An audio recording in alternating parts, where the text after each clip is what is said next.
clamp onto the shaft. First of all, this is going to hurt. Yeah. Yeah. Oh my goodness. See if we can It's just gently pretend. wiggle it out. You're not. If we can, in this case we can't, we put them to sleep with chloroform or ether. This is called an ether cone. It uses it more efficiently. You just wet the cotton, hold it 2 to 4 inches above their nose so they can breathe regular air and the fumes. In about 20 minutes, they're asleep. How long does it take your doctor to do the same thing? 30 seconds. In less than Instantaneously. 2 seconds. Yeah. I timed it the last time when I was watching her put the stuff in the IV and everything. It was less than 2 seconds.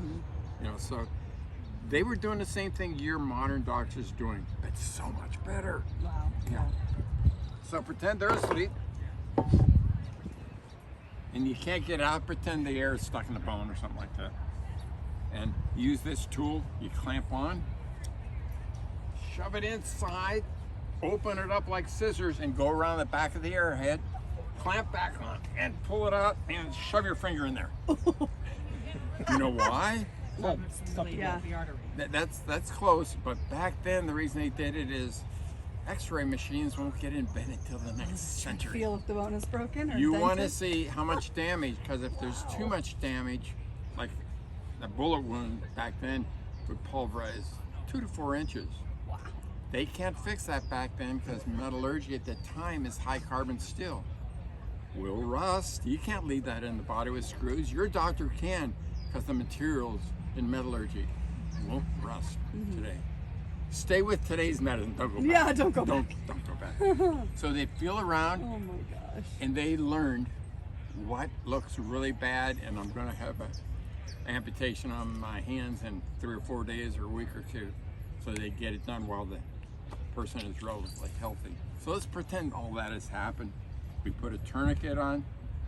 I knew how this was going to turn out. Put the tourniquet on, stop blood flow. Oh my goodness. Hold that way. If you're lucky enough to have an assistant, have them brace the upper leg.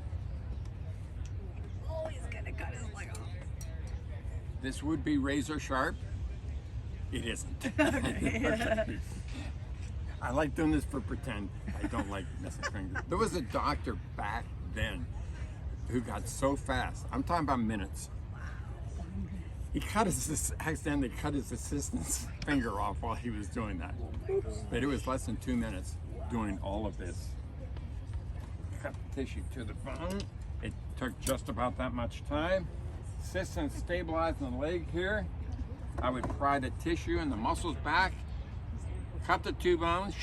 That's what it sounds, sort of. And then I would throw that into the crowd. Would you throw me my football? Can you hand it back to him? It's just plastic, don't worry. He's like, I gotta nice, check it out. nice lateral. Nice toss. Now the next thing they have to do, and this is actually what took most of their time, when you make that cut, it ends up looking like hamburger with ketchup on it.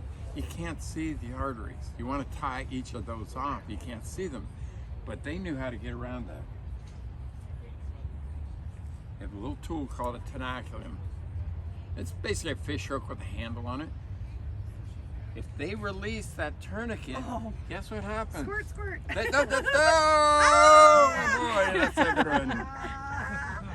Where that's squirted out, it leaves a little puddle of blood. They would take this tenaculum, tease into that muscle until they found, can you see this one?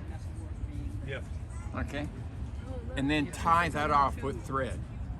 It could be silk, it could be horsehair. When the Confederacy started, the North had more ships, so they blockaded. Because the Confederacy was trading cotton for war materials and other things. When they blockaded, they couldn't get thread anymore.